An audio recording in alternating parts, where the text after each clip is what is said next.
Hello, ladies and gentlemen, and welcome to the Australian Institute of International Affairs. My name is James Carey. I'm the Acting Executive Director here in Victoria. Tonight, we're discussing one of the most important foreign policy decisions that have been made this year, the Biden administration's decision to withdraw forces from Afghanistan by the 31st of August will mark the end of Australia and the United States' longest ever war, leaving many questions about the future of the country to be answered. Even after a 20-year conflict, the US were unable to meet all of their policy objectives within the country. Tonight, to discuss this with us is William Maley. He's Emeritus Professor at the Australian National University, where he was Professor of Diplomacy from 2003 until earlier this year. In November 2003, he received the Auschwitz Paul Cullen Humanitarian Award for services to refugees. He's author of Rescue in Afghanistan, published in 2006, What is a Refugee in 2016, Transition in Afghanistan, Hope, Despair, and the Limits of a State Building in 2018, and the Afghanistan Wars, published earlier this year. He's a man with unbelievable experience and knowledge in Afghanistan's many trials and tribulations this century. And we welcome him tonight to the Australian Institute of International Affairs, Victoria, to shed some light on what is going on in Afghanistan with the evocatively titled Afghanistan on the Brink of Disaster. William, thank you very much for joining us. Over to you. My pleasure. It's a great privilege to be able to speak with members of your community this evening and to shed some light on what is a very troubling situation just at the moment, not just for the wider world, but of course for the people of Afghanistan who really deserve our concerns just at the moment. In my remarks, what I want to do is outline some of the dimensions of the situation right now in Afghanistan, set out some of the context which accounts for how things have reached the particular pass that they're at the moment, offer some observations about the deeply flawed US-sponsored peace process which has led us to where we are at the moment, and then conclude with some observations about dangers that lie ahead and some specific responsibilities for Australia which may arise from our involvement in that particular theatre as well. To start with, the current situation is pretty dire. The Taliban are rampaging in different parts of Afghanistan at the moment. Just today, the United Nations Assistance Mission in Afghanistan released its report on civilian casualties in the first half of 2021, and the figures were deeply alarming. They showed that during that 6-month period, there were some 5,183 civilian casualties, 1,659 people killed and 3,254 people injured. This was a 47% increase over the level of civilian casualties in the same 6-month period in 2020. Not a single one of these civilian casualties was at the hands of international forces. 64% were at the hands of anti-government elements within Afghanistan, and of the civilian casualties in the country, nearly a third were children, and another 14% were women. Over 38% of the civilian casualties were the result of non-suicide improvised explosive devices planted by anti-government elements, which of course are prohibited international weapons as a result of the 1997 Landmines Convention. And these statistics put paid to the sentimental notion that the diplomatic activities of the United States were poised to bring peace to Afghanistan. If anything, they've had the exact opposite effect of incentivizing violence on the part of the Taliban.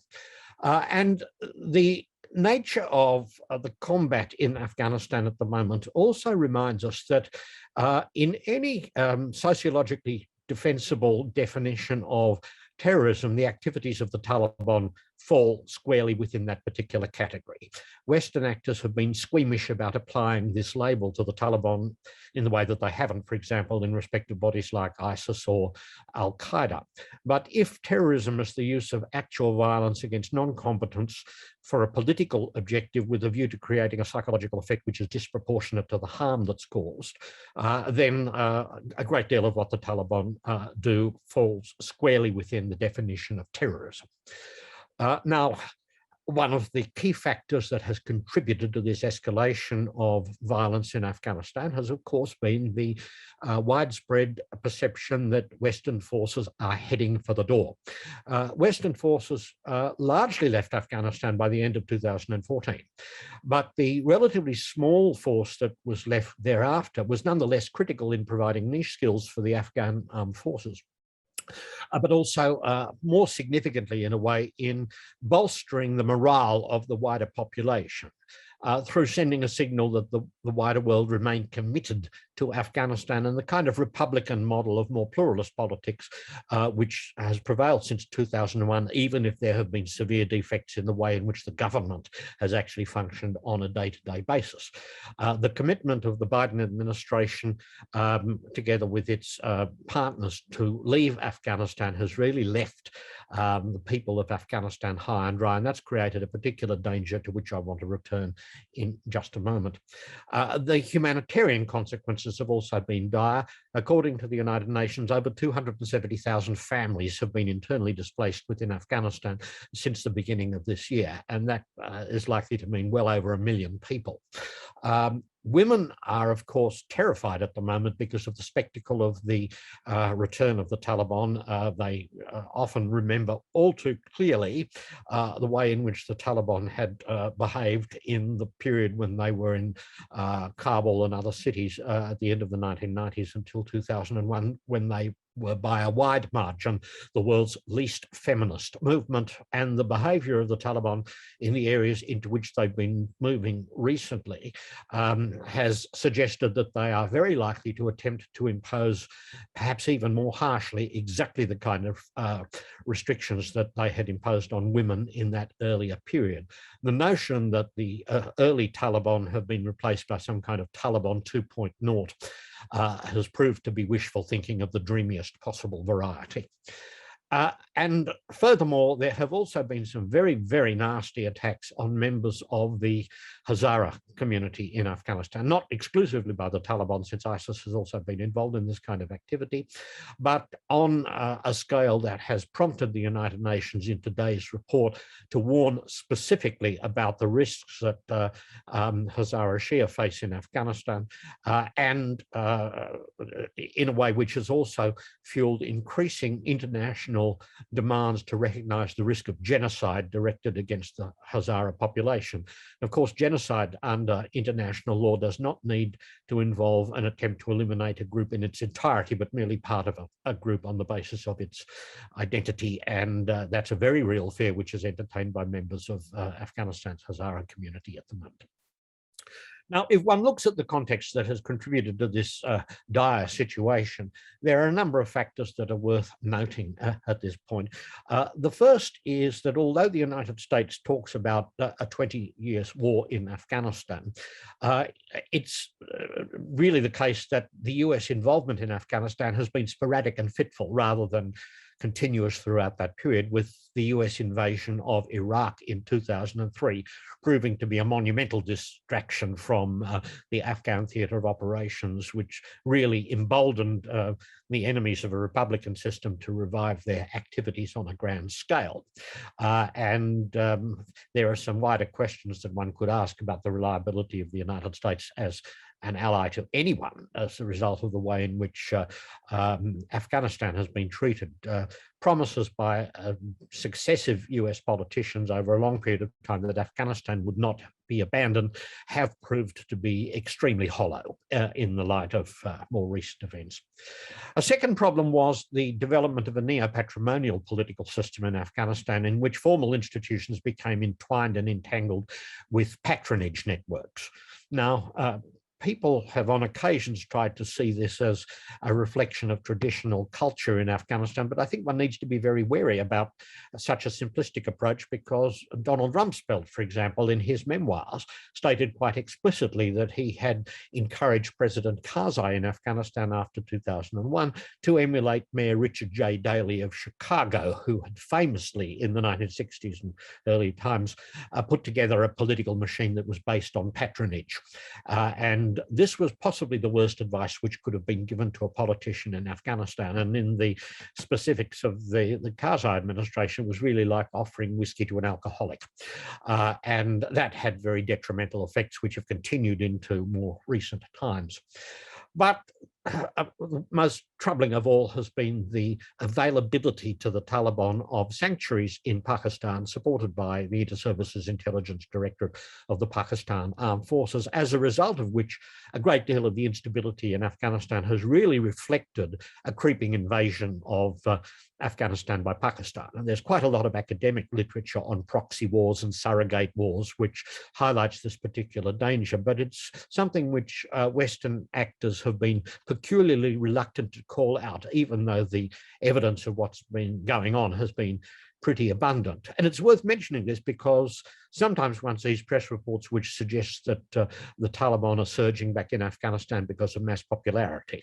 But there's actually very little evidence to support that. And the most detailed window into opinion that we have in Afghanistan, namely the Asia Foundation's annual survey of Afghan opinion, last conducted in full in 2019, showed that 85.1% of respondents had no sympathy whatsoever for the Taliban. And the danger, of course, in Afghanistan is not that people will side with the Taliban out of normative sympathy, but simply because they fear, in the light of the way in which international actors have positioned themselves, that the Taliban might come out on top, and it doesn't pay to be on the losing side in a place like Afghanistan. That means it's actually quite important analytically to distinguish between normative support, which tends to be durable, and prudential support, which is purely a reflection of what people see to be in their interests at a particular time, irrespective of whether they have any liking for a particular group. Now, probably we would have come nowhere near this particular pass if it hadn't been for the delusion that a peace process had the prospect of bringing durable stability to Afghanistan. And for that, one really must blame the Trump administration, and particularly its special envoy, Dr. Zalmay Khalilzad, who was appointed in 2018, perhaps on the dubious basis that his earlier background as an Afghan gave him unique insights into the politics of the country. As things have turned out, he's proved to be probably the most destructive diplomatic blunderer since Neville Chamberlain went to Munich in September 1938, and that's saying quite a lot. On the 29th of February 2020, there was a bilateral agreement struck between the United States and the Taliban in Doha. It contained no provision for a ceasefire, no provisions to offer any protection for vulnerable groups such as women and Hazaras. It contained no commitment to protect a democratic system or any of the human rights which are entrenched in the Afghan constitution. It provided instead for a fixed timetable for the withdrawal of United States forces. And even though the Afghan government was not a party to the agreement, the United States committed that 5,000 Taliban prisoners held by the Afghan government would be released. And indeed, the release of those prisoners by the Afghan government, with their arms being very much twisted by the United States, is one of the factors that's also contributed to the upsurge of violence in Afghanistan, since many of those people have actually gone back to the battlefield. One would really have to scrabble around an awful lot in diplomatic history to come up with such a clumsy agreement as that one. And from Australia's point of view, it's worth noting that the US envoy actually committed to the withdrawal of Australian forces captured by the expression Allied forces, without, as far as I can tell, any prior authorization from the Australian government that he do so. And it makes one wonder whether the Australian Defence Force is actually seen as an autonomous military, or simply on a par with the Alabama National Guard when that kind of thing occurs. Now, apart from that structural problem, which was severe. There were 5 specific defects that contaminated the process, which are worth mentioning in just a little bit more detail.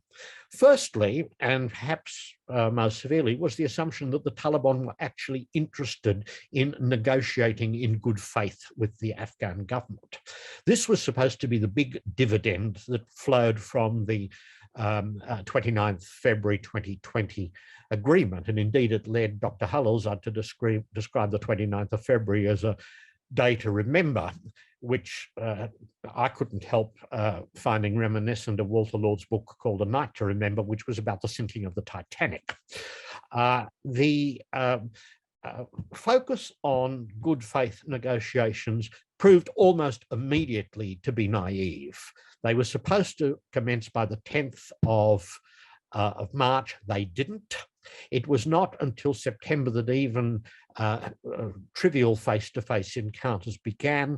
And by that stage, it was actually quite clear that the Taliban, having been delivered by the US in the initial 29th February 2020 agreement, everything that they really wanted, had no interest in negotiating any further with the Afghan government. And ever since, although occasionally there have been meetings, they've simply manifested the disposition of the Taliban to engage in strategic stalling while they have engaged in major military activities and attacks within Afghanistan itself.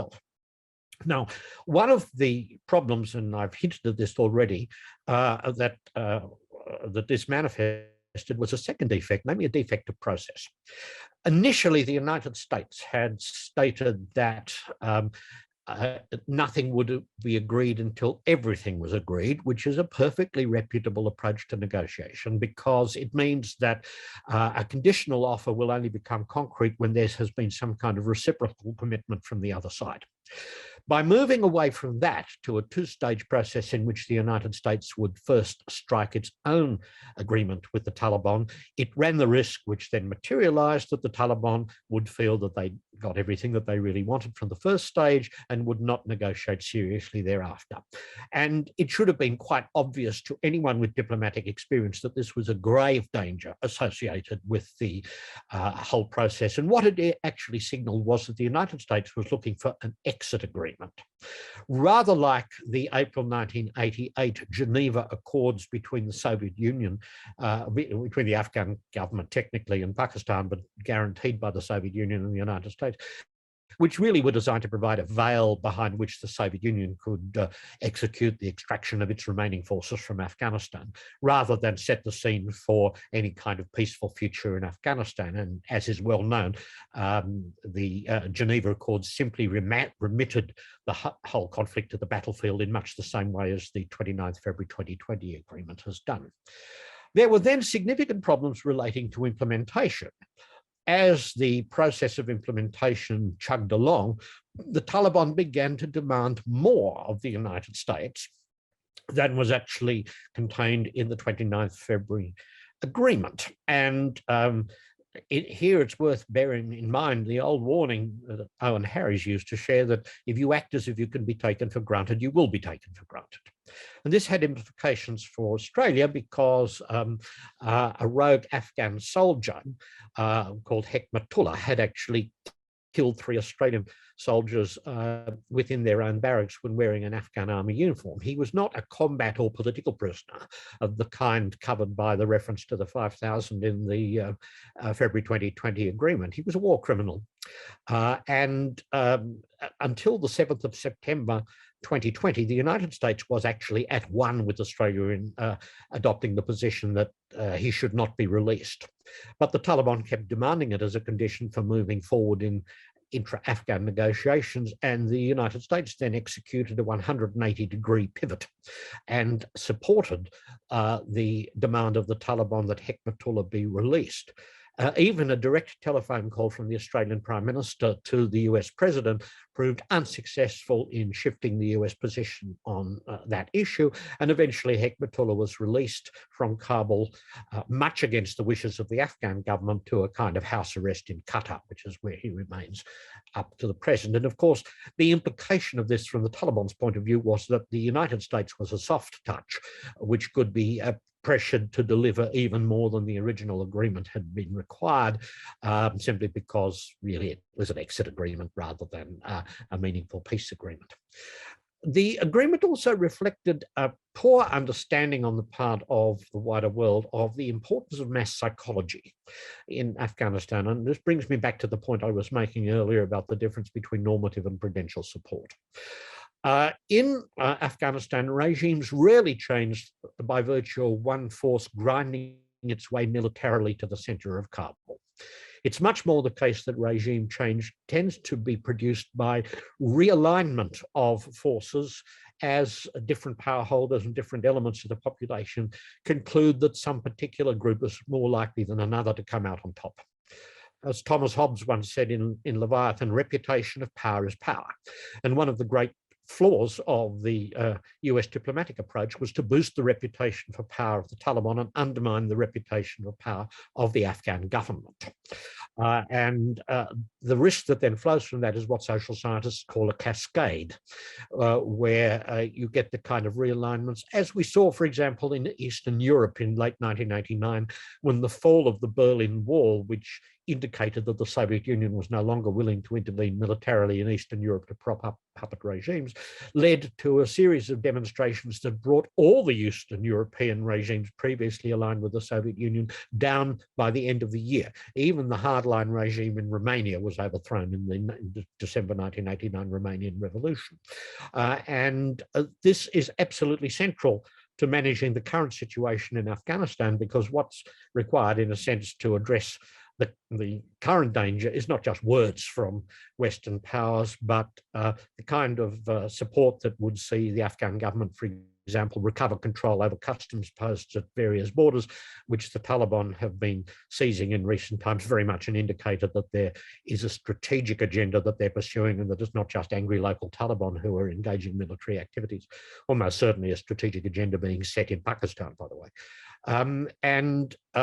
In addition, serious action on the part of the wider world to pressure Pakistan over its provision of sanctuaries for the Taliban, something that Western powers have been exceedingly reluctant to do over a long period of time, with the disastrous consequences of the kind that we're now witnessing. And there's a final fifth problem that I'd mention here, which is defective framing. In a lot of circles, there has been a disposition to frame the conflict in Afghanistan as if it was simply a conflict of interests, where one could buy off various disgruntled powers with offers of resources or recognition or aid or things like that. And there are, of course, conflicts of interest of manifest types in all sorts of different parts of Afghanistan. But there is, at the heart of this conflict, a conflict of values between, on the one hand, those who support a Republican model of politics and the Taliban, who support really a totalitarian Emirati model of politics, which scorns democratic choice, which scorns individual freedom, and which recognizes no particular sphere of social life in which it would be inappropriate for a governmental force to intrude.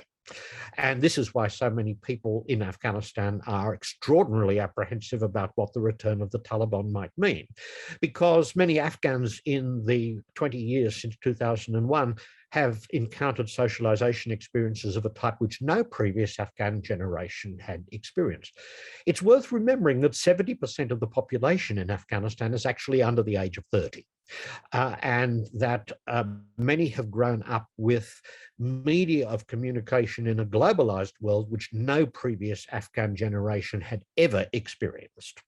And thus one confronts a situation in which very large numbers of people understand that there is a wider world out there where you don't have to endure the kind of miseries which the return of the Taliban would threaten. And now, this has on occasions led people to say rather loosely that one needn't worry about the Taliban coming back because civil society is vibrant and will resist them to the end. Of course, it's worth bearing in mind civil society was also extremely vibrant under the Weimar Republic before the advent of Hitler in 1933. tragedy here is that civil society can be both vibrant and fragile. And there have been manifold attacks in the last year and a half on prominent civil society actors within Afghanistan, journalists, human rights advocates, all sorts of people like that, with magnetic mines being stuck on the side of their vehicles to blow them up in Kabul and places like that. The sister of a friend of mine was killed in just that fashion in June last year. And that really is a marker of just how dangerous the situation is becoming for people who have been prominent advocates of democracy, of women's rights, of human rights more broadly, of Hazara rights.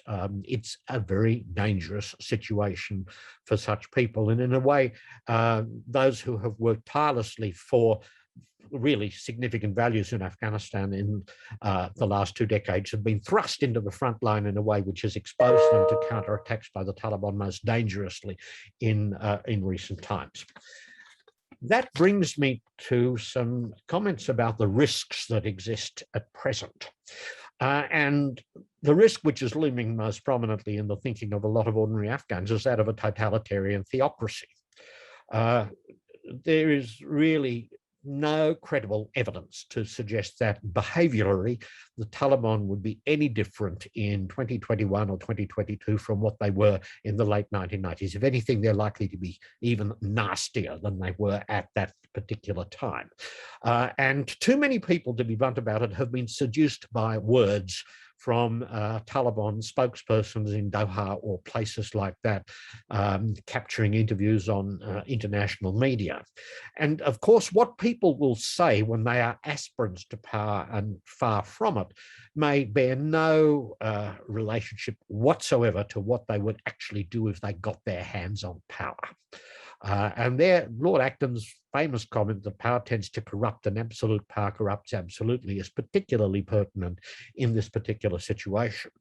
And if people think that things have on occasion been nasty in places like Iran or Saudi Arabia, they should prepare for something even grimmer in Afghanistan. We've actually seen multiple atrocities, not necessarily widely reported outside Afghanistan, in the last couple of months, when Taliban have moved into areas where their arrival has not been welcomed, with people who are by no stretch of the imagination competent being rounded up, murdered, decapitated, all sorts of things like that. And there is a real danger that the Taliban will calculate that if they take over Kabul, it's very much in their interest first to blow up all the communications towers in order to minimize reporting outside Afghanistan of what's about to happen, and then embark on an orgy of slaughter of people who have been involved in supporting more pluralist political arrangements in Afghanistan. And that is frankly because it can cow other elements of the population. It can begin to send the signal that there is no going back to the past, and it can entrench the sense that the Taliban are there and not squeamish about using particular tactics of violence in order to entrench their positions. And one only has to look at the Night of the Long Knives in Nazi Germany, which swept up more than just internal elements of enemies of Hitler in the Nazi Party, or the so-called Red Terror, Krasny Terror, in Russia after the Bolshevik Revolution, to understand how these kind of things can happen. Now, that doesn't necessarily mean that the Taliban would succeed in imposing full control over all parts of the country, and there's quite likely to be a transnational war. Already groups are mobilizing in different parts of the country. There was a German report that's just come out about Hazara women engaging in military training in order to resist what undoubtedly would be Taliban attempts to put them back in their place as the Taliban see it. And there are all sorts of people in different parts of the country who would likely resist what's happening. Now, this can then have two other dramatic consequences, which are somewhat more notable for the wider world. One is refugee outflows on a grand scale. This tends not to worry the United States because it's virtually impossible for refugees from Afghanistan to approach the United States directly. It's very worrying at the moment for the Europeans because Europe is one of the major destinations towards which people from Afghanistan might head. And indeed, 200,000 people from Afghanistan headed to Europe in 2015 when the situation looming in Afghanistan then was nowhere near as dire as what seems to be in prospect in Afghanistan just at the moment. So that's certainly a concern which could drive very substantial refugee movements. And not long ago, I heard the former president of the American University in Afghanistan predict 5 to 7 million refugees attempting to leave Afghanistan. And given that Afghanistan has a very young population and a rather fit population of that age cohort, it doesn't seem to me implausible that we could see very large numbers of refugees flowing out indeed. From the point of view of a country like Australia, there's another danger which again has received very little attention, which is that of inspiration effects closer to our shores. In 1989, when the Soviets withdrew from Afghanistan, this triggered a narrative that took off in many different countries, which was that the lesson of the Soviet withdrawal was that religion of a radical bent was a force multiplier that could defeat even a superpower. Now, that language is beginning to surface again, and there is a real danger that it could have inspirational effects in places like Malaysia, Indonesia, the southern Philippines, Thailand, where there's been a lot of investment in recent years in countering violent extremism, and all of that could go up in smoke and be replaced by very, very different patterns of military mobilization by groups that may be still quite small but capable of engaging in very nasty terrorist attacks. And that's something which should be worrying for us. Let me conclude just with a couple of comments about residual responsibilities for Australia. Of course, there are ongoing issues that are going to flow from the 2020 Brereton report dealing with alleged war crimes committed in Afghanistan. And in a sense, they will continue to haunt discussions in Australia, even if there are no longer Australian military personnel deployed in Afghanistan or even personnel in the Australian embassy.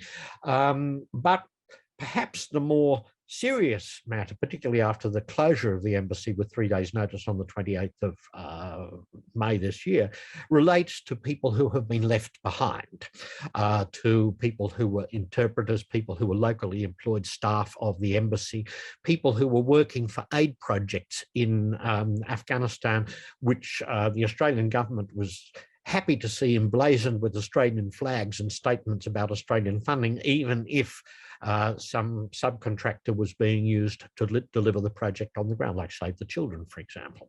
And thus far, there is no evidence that the arrangements that are being used by the Australian government are even remotely equal to the scale of evacuations which might be required. And this has led not only to anguished agitation on the part of former members of the Australian military who rightly sense that their mates from the ground are being left behind by a political elite for which they may have diminishing respect, but also from Australian diplomats who, some of whom remember the shame associated with the extraction of Australian diplomats from Saigon in 1975, when it was explicitly ordered that locally employed staff of the Australian embassy were not to be offered the opportunity to leave.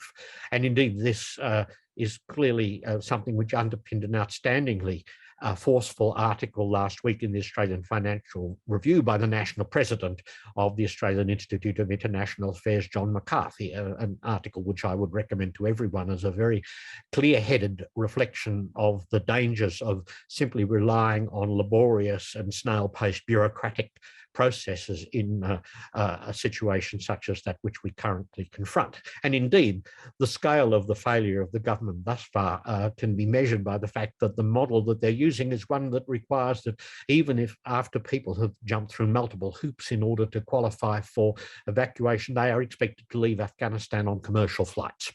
And anyone who knows anything about a war zone knows that one only needs a few shells to land near the runway of an international airport, and the insurers of international airlines will make it very clear that the airlines can no longer expect their expensive planes to be covered. And what this means is that even if today it's possible for commercial flights to be going in and out of Haji Rawash Airport in Kabul, tomorrow or the day after tomorrow, those flights could cease. And that's why there has been a mounting demand, particularly from the ex-service community, for an evacuation operation which would immediately extract to a third country all those who are in the direst risk, so that they could then be processed for resettlement in Australia. And I think that's something which, except for some ministers and mouthpieces, there's very broad support from within the Australian community to see accomplished. So perhaps I should conclude on that point, and I'm very happy to respond to questions that members of our community would like to raise. Thank you very much. Well, Professor, that was quite an extraordinary amount of knowledge given over in such a short space of time. You've done an incredible job there at providing some analysis of what is currently going on in Afghanistan, and it should come as no surprise that we have a vast number of questions that have opened up in our chat. Yes. I'm going to start with the most requested ones at the top here. The question is, if the security situation deteriorates further, and actually given your analysis, it's probably a when the security situation deteriorates further. Do you believe there's any scenario in which Australia would reconsider sending military forces back to Afghanistan? Look, I don't see it happening except as part of an evacuation of people at the moment.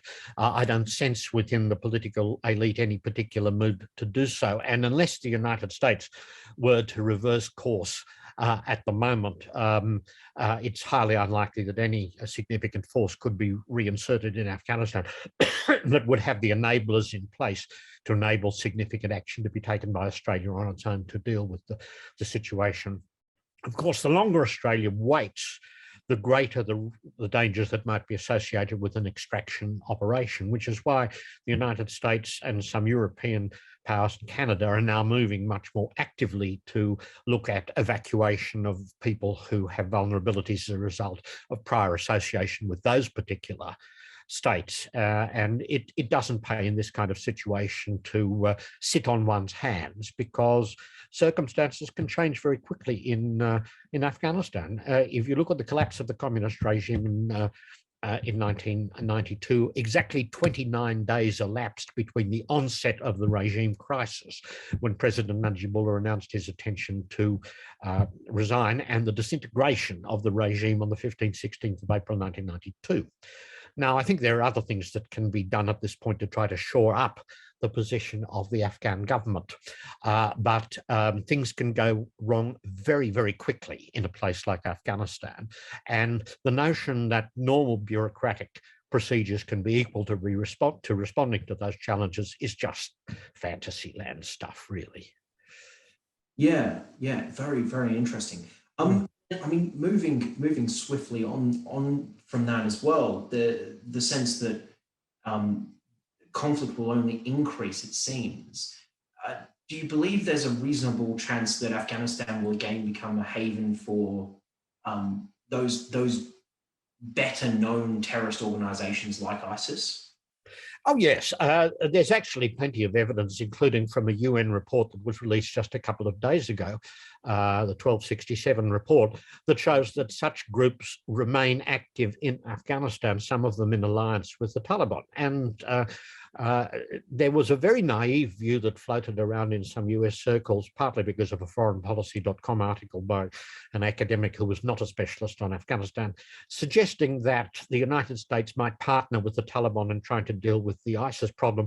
This was very effectively demolished in a careful article by Professor Shara Makbazadar and Dr. Niamatullah Ibrahimi in Melbourne in the journal Studies in Conflict and Terrorism, which made the point that it's a much more nuanced and complex situation than any kind of simplistic narrative of that sort might suggest. That there have been examples of competition for resources between the Taliban and ISIS in some parts of Afghanistan. In other areas, they've been cooperating. And there is plenty of evidence at the moment that these groups are still present in Afghanistan. The only real debate is over how quickly they could reconstitute a capacity to undertake major strikes against targets in Western capitals. None of the speculation there is all that encouraging, because even intelligence estimates are suggesting that within a couple of years they might have reconstituted such a capability, which is still within the existing term of President Biden as President of the United States. I wouldn't be sanguine if I were in his shoes at the moment. Mm. And I think, well, just to follow on from that, there's a question down there about what is the US's next step then? What can they possibly do next? Well, I think myself that they are not rolling out a carefully thought out strategy, but they're engaging in a kind of incremental response to circumstances that they haven't properly anticipated. Mm. A very prominent Afghan media figure the other day, I think rightly put it when he described President Biden as having one foot in the grave and the other on a banana skin. If one looks at the diplomatic activities that the United States has pursued lately, a couple of months ago, they floated the idea of a big international conference in Istanbul, and they floated the idea of a range of changes in government in Afghanistan. And both of those ideas crashed out of the sky as dramatically as the Hindenburg in 1937. The fact that they were floating these kind of notions without having squared off different groups whose involvement would be necessary with them to work shows very clearly that they're improvising in circumstances which have actually taken a course which they had not anticipated. Mm-hmm. And I think actually this raises interesting questions about the United States, because I discuss this with Afghan friends from time to time, that it's very tempting to think that because the US has enormous military power and great economic capacity and things like that, it necessarily has a policy process of equal caliber. But in fact, you can develop an argument looking at the US more broadly at the moment that it's a remarkable example of a rich failed state, that the policy process is actually populated at critical levels by people who often don't have a deep understanding of the areas of the world with which they're engaged. President Biden actually got the name of the Afghan president wrong at a press conference recently and confused it with the name of the Pakistan army chief, which was not actually a brilliant demonstration of his command of the subject matter. And indeed, when he was pressed earlier this month over the deteriorating situation in Afghanistan, his response was that he wanted to talk about something happy because it was the 4th of July. Now, that actually reflects the degree of serious involvement with Afghanistan that's going on at the apex of the American political system, then it's not just Afghans who need to worry about the reliability of the United States. It's any countries which have seen a US alliance as the linchpin of their security arrangements. Mm. Well, and you brought up Pakistan there tangentially. Yes. There's a question here about Pakistan's relationship with India, and do you think it is in any way a factor in its support of the Taliban, or its continuing support of the Taliban? Oh, it's absolutely central to this. I actually remember once hearing the Pakistan army chief in my presence say that he was, quote, obsessed about India, unquote. And one of the tragedies is that from Pakistan's point of view, the most favorable outcome in Afghanistan is a pro-Pakistan government that is virtually under Pakistani suzerainty. If they can't get that, the next best outcome is actually a war-ridden and disordered Afghanistan. The least desired outcome from Pakistan's point of view is a stable Afghanistan with a strongly pro-Indian government. Mm. And that, I think, has a lot to do with the way in which the Pakistanis have really played with fire with a group like the Taliban, because there are great dangers for Pakistan in using the Taliban as a surrogate in Afghanistan, that it can reflux into Pakistan, as it did earlier with the TTP, which the Pakistan military then had to take on at great cost in SWAT. Those kind of surrogates end up being like a particularly nasty baby that vomits gastric acid over the parents. And you spoke earlier on about the really vast consequences that could occur following this, and you spoke about the very real possibility of between 5 to 7 million displaced peoples. Yes. Now, is it likely that as we see a security situation deteriorate further, there's going to be a drastic or major impact on the stability of the wider Middle East? Well, yes, probably the most dangerous factor that could flow would be if a terrorist group in Pakistan like Lashkar-e-Toiba were inspired to undertake another major attack in India, such as we saw in Mumbai in 2008. If one saw that kind of thing happening again, it's by no means clear that the Modi government would respond as with such discretion as did the Indian government at that particular time. And we're actually talking about two nuclear armed powers there, India and Pakistan.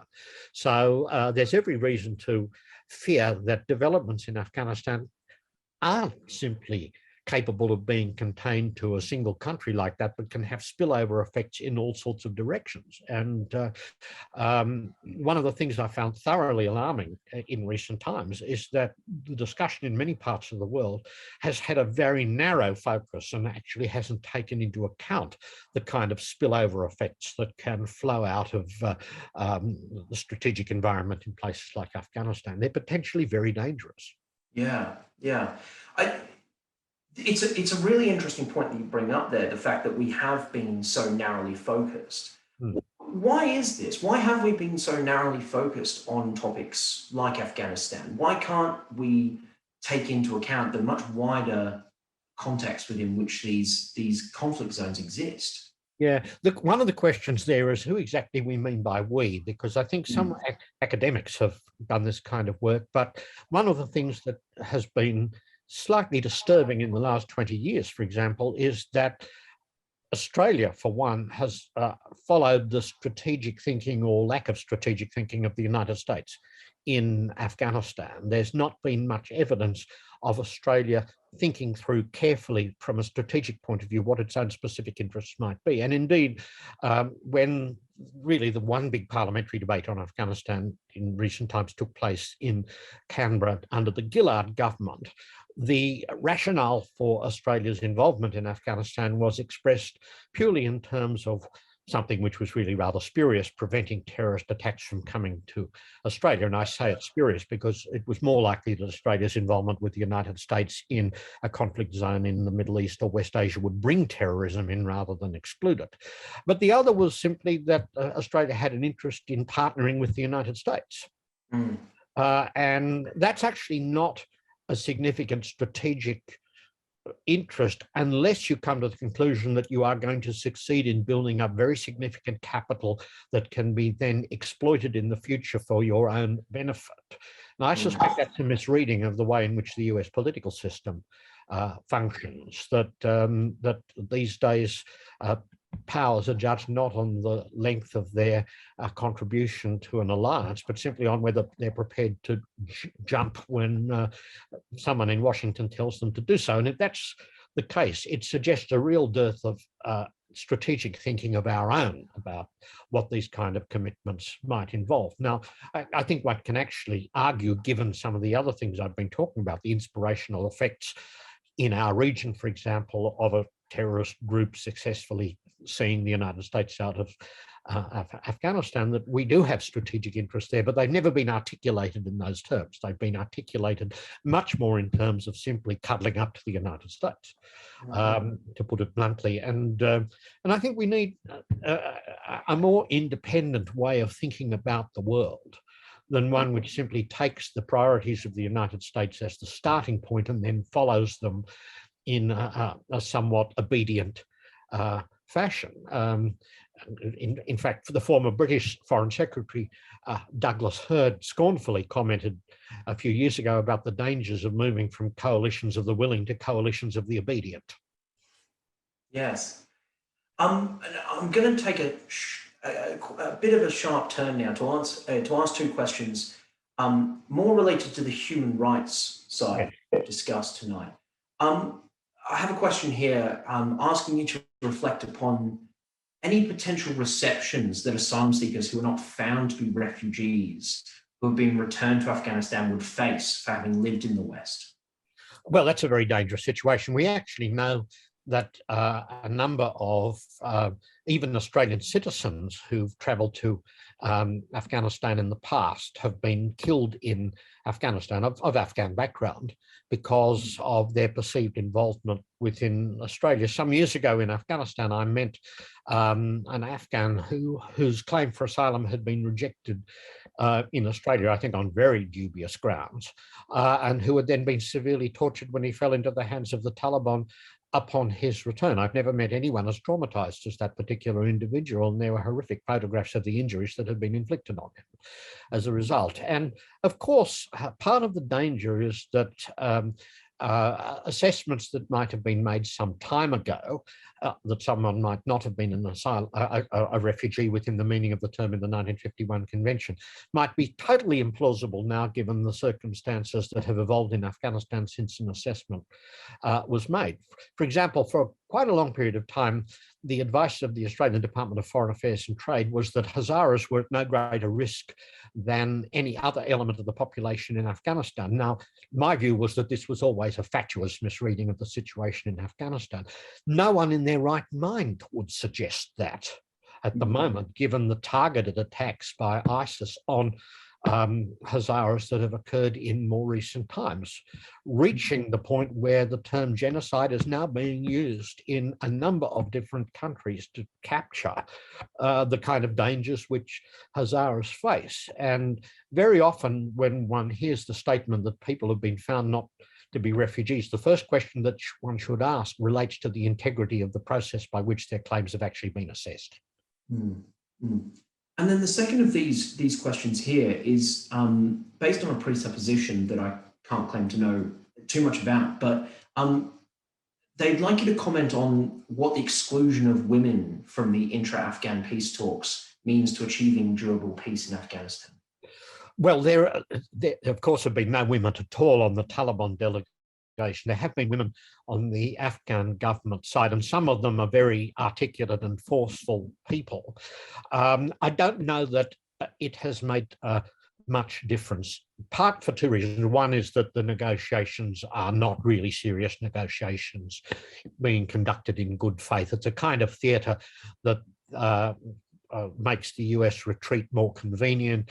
It's a time-wasting device as far as the Taliban are concerned, to distract attention from the military campaigns in which they're engaging. If there were good faith negotiations going on, there's a lot of evidence from many different negotiations that it's important to have women participants involved because they represent 50%, sometimes more than 50% of the populations which are under discussion. Their interests are not necessarily the same as those of men, and a peace process which neglects women's concerns can actually be significantly defective in ensuring that the foundations for future stability are laid within a particular environment. But in a sense, that also requires that there be women on both sides, because as has been painfully clear from what we've witnessed lately, even though there are articulate women on the side of the Afghan government delegation here, with none on the Taliban side, the Taliban tend just to look past the Afghan women members of the delegation as if they didn't even exist.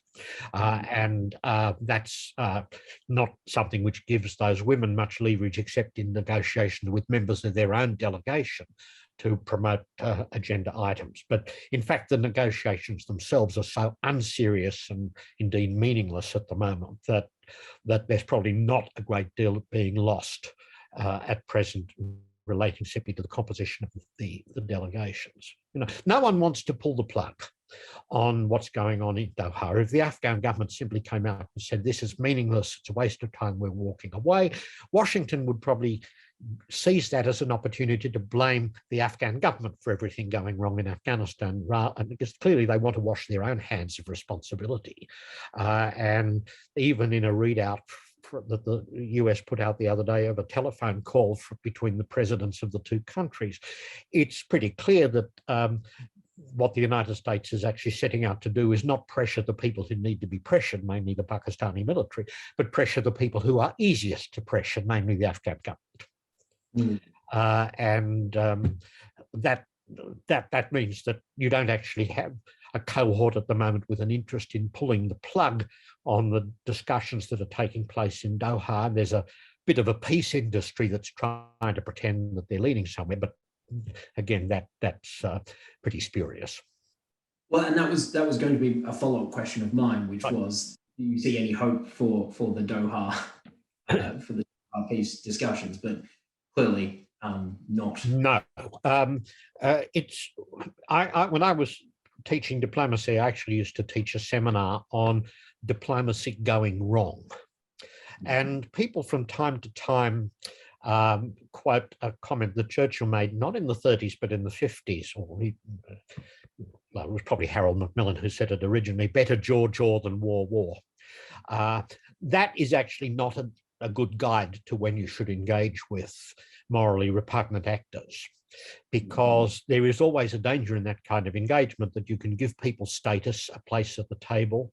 You can end up making concessions to them that are not reciprocated.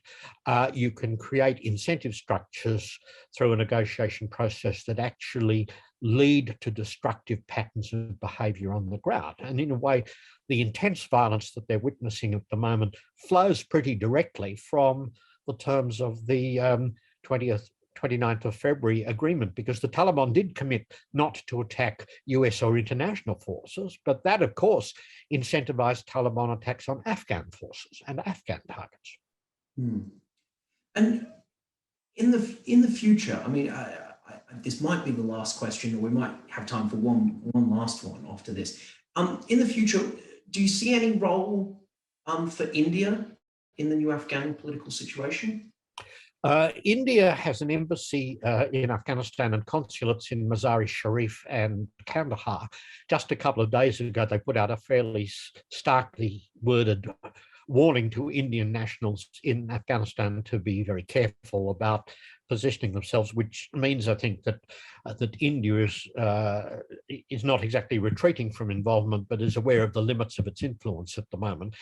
India, of course, will not be happy at the spectacle of Pakistan bringing chunks of Afghanistan under its dominion, because there's been a long-standing narrative in Pakistan about the value of Afghanistan as a source of strategic depth in the event of a conventional war breaking out between India and Pakistan. Although Pakistani spokespersons have disavowed this as strategic doctrine, there's a great deal of suspicion that it still remains one of the central factors underpinning Pakistan's involvement, the notion that they could actually move military assets into Afghanistan as a way of protecting them. At the same time, India is a non-permanent member of the United Nations Security Council, so it may be active in that particular venue to ensure that Afghanistan is not completely forgotten. So it does remain engaged, but it has fewer levers at its disposal right at the moment than it probably would like to have. And then I will take the liberty of one last question, which is: has Pakistan lost significant influence over the Taliban? It's in a strange position. It's rather similar to that which it was in 2021. I think it has lost control over what is being done at the tactical level by individual groups of Taliban, those who are engaging in mass atrocity crimes and things like that, because clearly this is not something which the Taliban particularly want to see happening, because it can rebound to their, the Pakistanis want to see happening because it can be rebound to their embarrassment. But what they do still have the capacity to do is shape the strategic nature of the campaign, which is manifestly highly strategic in the choice of targets to be attacked at the moment. And they still do have the capacity to pull the rug entirely from under the Taliban. And in fact, there was a recent press report to the effect that the army chief and the head of ISI in Pakistan had briefed Pakistani legislators that they knew where the Taliban were in Afghanistan and they could hit them if they wanted to, but they needed to be wary of the reaction. My comment in respect of that is that if you're a sovereign state, you have not just rights, but also duties. And one of your duties as a sovereign state is to prevent hostile forces from using your territory to mount attacks on other countries. So even if Pakistan would have to cope with a backlash, it arguably has a responsibility to do so if it wants to be seen as a legitimate participant in the life of the international community. But frankly, I don't see Washington or other Western capitals as particularly keen to take that particular matter up just at the moment, although it would have the potential to produce a dramatic shift in the situation on the ground in Afghanistan. Mm. And then lastly, very, very lastly now, you quoted Thomas Hobbes from Leviathan, so I might do as well and say that knowledge is power. And ask you to give one last final piece of knowledge to everyone watching here tonight. What do we need to know about Afghanistan going forward? I would say that if you are trying to plan for how to protect people within Afghanistan itself, you should expect the worst, and you should expect the worst to be worse than you expect. Well, Professor, thank you so very much for your time tonight. My pleasure. It has been incredibly enlightening, perhaps not incredibly hopeful, but incredibly enlightening on a really interesting and quite dire situation in the international. On behalf of everyone watching and listening here tonight at the Australian Institute of International Affairs, Victoria, we thank you so much for your time and for your insights. And I apologise to everyone whom I didn't get to ask the professor your question, but we had so vastly good questions tonight that unfortunately there was no way we were going to get to all of them. Professor, thank you very much for your time. Ladies and gentlemen. Thank you very much. My pleasure. Thank you. Thanks to yours. Thank you. Okay. Cheers.